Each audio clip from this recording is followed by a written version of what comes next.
if I'm understanding, it's like, how do you be present? Like, how do you, because you're right. I mean, what we've started out with before is this idea of meditation and breath. I mean, breath is always with you. You can always take a deep breath. And what I'm going to keep reminding you is the breath is the portal to your higher self. It is in a nanosecond. It's like the birth and the death of you in each second. So you literally can jump to other parallel universes within one breath. We started out with meditation, and what happens to we beautiful human beings is we think meditation must be done. I must do this.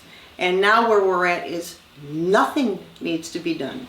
What have we been talking about? This training wheel experience. Training wheels are lovely, and you can use them for the rest of this experiment. But the idea is that your presence, your ability to be in the present moment is right with you at all times. And it is contingent on the frequency of your state of being, your perception and your consciousness. So there are training wheel exercises that we've done. We used to do mantras, we used to do meditations, and now what you're recognizing, and some of you are like, I don't want to meditate, or I only want to meditate when I want to meditate. You must continue to follow what is in your highest excitement in each moment. So what it is that perhaps we're talking about is, in this example that I offered you, you know, what happened there? Did I transcend? How was I so present? Well, I'm glad I'm in the group because I practice what we preach. Mm-hmm. So the idea is that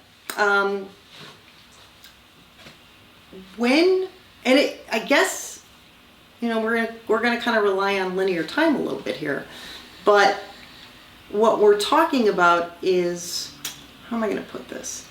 When you're present, you don't ignore anything.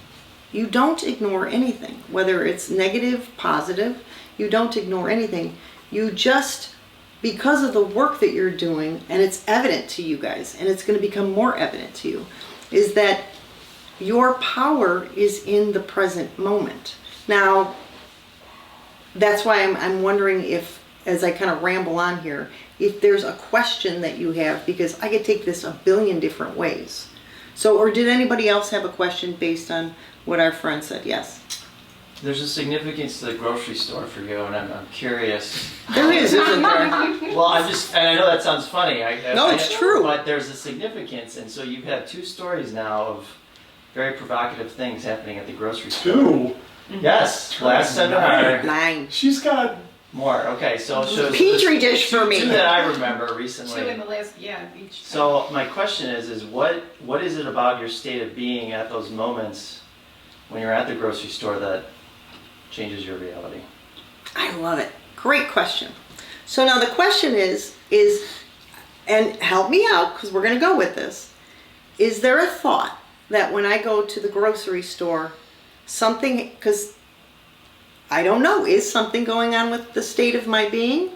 Or, you know, is it getting lower? So let's be with this because this is good. All right, so I think it relates to what Randall said. Okay, and we'll just keep going with it. So the idea is that, and this is what I want to remind you too, because we always talk about the greatest gift you give to yourself is self-focus.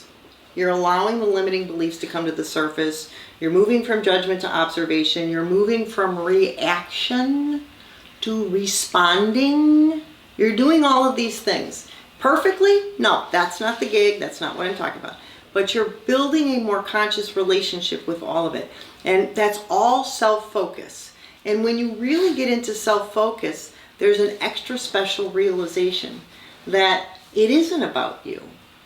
It isn't about you. It's about being the energy that you want to see. So an example of that is when that experience happened, the very end of my story was my clerk or my checkout guy stood up and, you know, swore. But he said, "What was that?" And he was really like, "What did just happen between you and that guy?" And not that he was fully conscious of it, but he experienced something that he has the capacity to do too, and I just reminded him. You know there's more, so go explore.